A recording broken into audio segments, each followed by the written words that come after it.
우리는 왜 커피를 마실까? 대한민국은 커피 공화국이다.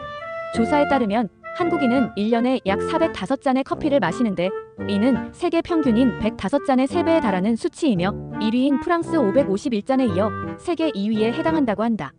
318잔의 미국보다도 월등히 높은 수치다. 우리는 언제부터 커피를 즐겨 마시게 되었을까? 우리나라에 처음 커피가 들어온 것은 19세기 후반이고 최초의 커피 애호가로 알려진 사람은 조선의 26대 왕이자 대한제국 초대 황제인 고종이다. 그는 덕수궁에서 커피를 자주 마셨다고 한다. 말하자면 커피는 황제나 귀족들이 마시는 귀한 음료였다. 하지만 모든 문화가 그러하듯 상류층의 취향은 언제나 하류층의 모방에 의해 대중문화로 발전한다. 커피도 일제강점기 일본의 다방 문화가 들어오면서 급속히 전파되었고 6.25 전쟁이 끝난 뒤 한국에 주둔한 미군의 영향으로 인스턴트 커피가 대중화되었다. 1987년 커피의 수입 자율화 이후 원두커피가 들어오면서 원두커피 전문점이 생겨나기 시작했다. 이후 1999년 미국의 스타벅스가 이화여대 정문 앞에서 1호점을 오픈하면서 원두커피 문화의 확산에 일조했다. 스타벅스가 한국에 진출한 초기만 해도 스벅 커피는 과시의 대상이기도 했다. 하지만 지금은 누구나 갈 수 있는 동네 다방이 되고 말았다. 심지어 스타벅스와 역세권을 합쳐서 만든 신조어인 스세권이라는 말이 생겨날 정도로 동네마다 스타벅스가 없는 곳이 없을 정도다. 사람들은 왜 이토록 커피를 좋아하게 된 것일까? 커피를 마시는 이유야 다양할 것이다. 하지만 커피가 대중문화의 일환인 만큼 미디어의 영향을 무시할 수는 없을 것이다. 예컨대 펄 시스터즈의 커피 한 잔이라는 노래에는 다음과 같은 가사가 등장한다. 커피 한 잔을 시켜놓고 그대 오기를 기다려봐도 웬일인지 오지를 않네. 내 속을 태우는 구려. 노래 속 화자는 커피 한 잔을 시켜놓고 연인이 오기를 기다리고 있다. 약속 시간이 한참 지났음에도 연인은 나타나지 않고 있다. 이미 한 잔의 커피를 다 마셨는데도 오지 않는 연인 때문에 당사자는 속만 태우고 있다. 펄 시스터즈의 노래에서 커피는 기다림의 상징이다. 우리는 누군가와 약속을 한 후 기다림의 무료함을 달래기 위해 커피를 마신다. 이런 의미로 보자면 커피는 인생에서 경험하는 무수한 기다림과 함께하는 동반자인 셈이다. 펄 시스터즈 노래 속에서 커피 한 잔을 시켜놓고 연인을 기다리는 장면은 사뮤엘 베케트의 희극 고도를 기다리며의 장면과 비슷하다. 총 2막으로 구성된 고도를 기다리며는 연극으로도 자주 상영되었는데 대략적인 내용은 다음과 같다. 막이 오르면 말라 비틀어진 나무 한 그루가 덩그러니 서 있는 무대 위에 주인공인 블라디미르와 에스트라공이 고도를 기다린다. 하지만 고도는 나타나지 않고 두 주인공은 별다른 사건도 없이 지루하고 무의미한 대화만 반복한다. 예컨대 이런 식이다. 멋진 경치로군. 자, 가자. 갈 순 없어. 왜? 고도를 기다려야지. 참 그렇지. 그들은 고도가 누구인지, 어디에서 오는지, 언제 올지도 모른 채 하염없이 기다리기만 한다. 시간이 흘러도 그들은 기다림을 중지할 수가 없다. 언제 고도가 찾아올지 모르기 때문이다. 그들은 계속해서 기다리고 있는데 끝내 고도는 찾아오지 않은 채 연극은 끝나고 만다. 이와 유사하게 펄 시스터스의 커피 한 잔에서도 주인공이 연인을 기다리지만 언제 올지, 심지어 올지 안 올지조차 알 수 없는 상태다. 하지만 그가 할 수 있는 일이라고는 하염없이 기다리는 것뿐이다. 다만 차이가 있다면 고도를 기다리며의 에스트라공과 블라디미르와 달리 커피 한 잔의 주인공에게는 지친 마음을 달래줄 커피 한 잔이 함께한다는 점이다. 기다리는 자는 기다림의 시간이 길어질수록 불안감이 커진다. 기다리는 대상이 올지 안 올지를 확신할 수 없기 때문이다. 프랑스 사상가 모리스 블랑쇼는 기다림 망각에서 이렇게 썼다. 기다림이 기다릴 힘을 마모시킨다. 기다림에 있어 시간은 기다리는 사람의 편이 아니다. 시간이 흐를수록 대상에 대한 기대가 약해지기 때문이다. 시간이 지날수록 고도가 찾아올 가능성은 점점 낮아지고 약속 시간이 훌쩍 지나고 나면 연인이 나타날 것이라는 기대는 희미해진다. 블랑쇼의 말처럼 기다림이 기다리는 사람의 인내력을 마모시키기 때문이다. 하지만 그럼에도 기다리는 자는 자리를 박차고 일어나지 못한다. 혹시나 하는 마음 때문이다. 이때 커피 한 잔이 곁에 있다면 지친 마음의 위로가 되고 조금 더 기다릴 힘을 얻을 수도 있다. 하여 커피란 기다림에 지친 자에게 위로와 힘을 주는 각성제의 일종이다.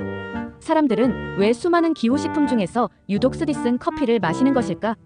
게다가 가격도 싸고 양도 많이 주는 저가 커피를 두고 가격이 2~3배 이상 비싼 스타벅스 커피를 찾는 것일까?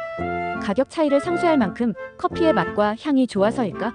프랑스 철학자 장 보드리아르는 사람들이 특정 상품을 소비하는 이유가 물건이 가진 본래의 쓰임새 때문이라고 보지 않았다. 사람들은 결코 사물 자체를 그 사용 가치에서 소비하지 않는다. 가령 우리가 고급 외제차를 구매하는 이유는 이동의 편리함을 얻기 위한 목적만이 아니다. 이동의 편의성만을 목적으로 한다면 굳이 값비싼 외제차를 구매할 이유가 없다. 국산 소형차로도 충분하다.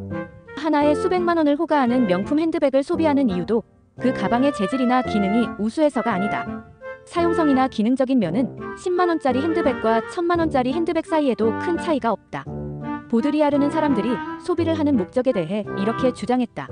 사람들은 자신을 타인과 구별짓는 기호로서 사물을 항상 주작한다. 보드리아르에 따르면 사람들이 소비를 하는 목적은 사용가치 때문이 아니라 구별짓기 위함이다. 자신의 경제력에 비해 지나치게 비싼 고급차를 소비하는 사람의 심리는 사용가치만으로는 설명되지 않는다. 명품 핸드백을 소비하는 심리도 마찬가지다. 물론 당사자는 이를 두고 본인의 취향이라고 말하기도 하겠지만 자신의 과소비를 정당화하기 위한 레토릭에 불과하다. 사회학자 피에르 부르디웨는 그의 주저 구별짓기에서 취향에 대해 이렇게 말했다. 취향은 차별화 과정을 통해 차이를 만들어내고 이러한 차이를 두드러지게 만드는 획득된 성향이다. 취향이 개인적 감각이나 선호에 의해 결정되는 것이 아니라 다른 사람들과의 사회적 차이를 만들기 위한 구별짓기의 일환으로 선택되었다는 뜻이다. 원래부터 취향이 고급이라서가 아니라 그러한 취향을 선택함으로써 평범한 사람들과는 다른 부류임을 드러내기 위한 목적이 더 크다는 소리다. 그런 의미로 보자면 현대의 커피 소비도 구별짓기의 일환으로 행해지는 경우가 많다. 요즘은 도처에 다양한 종류의 커피가 즐비하게 늘려 있어 소비자에게 선택의 폭을 넓혀주고 있다. 물론 가격도 천차만별이다. 직장인 중에는 식사보다 후식으로 마시는 커피에 더 많은 비용을 지불하는 경우도 왕왕 있다. 개인적 취향일 테니 특별히 할 말은 없지만 이를 보면 커피를 마시는 행위도 구별짓기라는 의심을 지울 수가 없다. 왜냐하면 식사 비용과 커피값의 역전 현상은 대도시의 괜찮은 직장에 근무하는 화이트칼라 계층에게서만 목격되는 예외적인 행동이기 때문이다. 대규모 건설 현장에서 근무하는 블루칼라에게는 식사 후에 공짜로 주어지는 봉다리 커피만으로도 감지덕지다. 결국 오늘날 커피에 대한 취향도 부르디웨가 지적하였듯이 사회적 공간 안에서 특정한 위치에 있는 사람들을 다른 사람들과 분류해주는 변별적 특징인 것만은 틀림없어 보인다. 아무래도 후식으로 자판기 커피를 마시는 사람과 고급 원두로 내린 드립커피를 하루에 몇 잔씩 마셔야 하는 사람이 함께 어울리는 것은 상상하기 어렵다. 한편 가격이나 품질과는 무관하게 커피는 삶의 활력소이자 진통제가 되기도 한다. 커피를 통해 예술적 감수성을 키운 사람도 있고 커피를 통해 고난의 시간을 견딘 사람도 있다. 예술가 중에는 유독 커피 마니아가 많았다.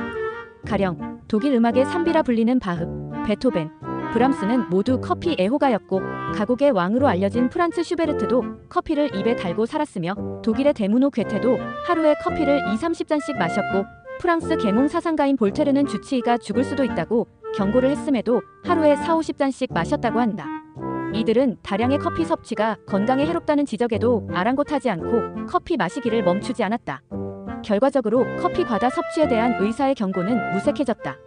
괴테는 83년을, 볼테르는 84년을 살았으니 말이다. 그들에게 커피는 기호식품이나 취향 이상의 것이었다. 그들은 커피를 통해 예술적 열정을 불태웠고 위대한 작품을 남길 수 있었다. 커피 이야기에서 빼놓을 수 없는 사람이 있다. 고리오 영감으로 잘 알려진 프랑스 소설가 발자크이다. 그는 수많은 작품을 남긴 세계적 문호로 이름을 남겼지만 그가 일생 동안 추구한 목표는 문학적 성취가 아니었다. 그에게 글 쓰는 일은 단지 돈벌이 수단일 뿐이었다. 발자크가 마치 기계처럼 많은 양의 작품을 생산한 데는 나름의 이유가 있었다. 자신이 사랑했던 사람과 결혼을 하기 위해서였다. 그는 33살에 이미 유부녀였던 백작 부인에게 첫눈에 반해 청혼까지 했다. 남편이 있던 백작 부인은 당황했지만 발자크의 열정에 감복하여 남편이 죽고 나면 결혼하겠다는 약속을 했다. 이에 발자크는 백작 부인과 결혼하려면 그에 걸맞은 지위와 재산이 필요하다고 생각했고 그날 이후부터 하루에 수십 잔씩 커피를 마셔가며 무려 18년 동안 소설 작업에 몰두했다. 51세가 되던 해 드디어 백작 부인과 결혼에 성공했다. 기록에 의하면 그가 평생 마신 커피는 약 5만 잔에 달했다고 한다. 발자크는 자신의 꿈을 이루기 위해 작업실에서 매일 수십 잔의 커피를 마셔가며 홀로 글쓰기에 매진했다. 그에게 커피란 인내를 견디게 해준 진통제이자 예술적 감수성을 깨워준 활력소였다. 안타깝게도 발자크는 그녀와 결혼한 지 5개월 만에 세상을 떠나고 말았다. 애석하게도 카페인 과다 복용에 대한 경고가 그에게는 빗나가지 않았다. 커피는 술이나 차, 음료와 같은 기호식품의 일종이지만 영양을 위해 섭취하는 식품과는 다르며 음용 방법에 있어서도 여타 기호식품과도 차이가 있다. 가령 기분을 위해서 마시는 술은 흥취가 오르면 흥청망청 부어라 마셔라를 반복하기 일쑤지만 커피는 다르다. 커피는 천천히 음미하며 마셔야 한다. 커피는 일보다는 휴식 시간에, 바쁠 때보다는 여유로울 때 찾는 물건이다. 이렇듯 커피는 우리에게 노동만 하지 말고 휴식을 취하라고, 바쁘게만 살지 말고 느리게 살라고 손짓한다. 프랑스 철학자 피에르 쌍소는 느리게 사는 것에 의미해서 느리게 살 것을 권고했다. 그는 또 권태를 찬양했다. 그가 말하는 권태란 시간에 쫓기지 않고 삶을 느긋하게 즐기며 행복감을 맛보는 상태를 말하는데, 쌍소는 이런 상태를 고급스러운 권태라 불렀다. 결국 쌍소가 권하는 권태란 시간에 쫓기지 않고 일상의 지배에 빠져들지 않으며 잠시 세상과 거리를 둠으로써 자신만의 리듬으로 일상의 한가로움을 즐기는 상태를 말한다. 이러한 고급스러운 권태에는 커피가 빠질 수 없다. 커피 한 잔을 앞에 두고 느긋하게 여유로움과 권태를 즐기는 시간을 가져야 한다. 그래야만 다시 일터에 나가 열심히 노동에 몰입할 수 있다. 커피 한 잔에 여유라고나 할까? 만약 이런 여유조차 허락되지 않는 일상을 산다면 행복하다고 말하기는 어렵지 않을까? 아무튼 오늘날 현대인에게 커피는 때려야 뗄 수 없는 기호품이 되었다. 하지만 커피와의 만남이 당사자에게 어떤 의미로 다가오는지는 개인마다 다르다. 커피는 초조하게 연인을 기다리는 마음을 달래줄 위로제가 될 수도 있고, 예술혼을 불태우는 강장제가 될 수도 있고, 삶의 여유로움과 고급스러운 권태를 즐기는 친구가 될 수도 있다. 당신에게 커피는 어떤 의미입니까? 지금까지 출근길 인문학이었습니다.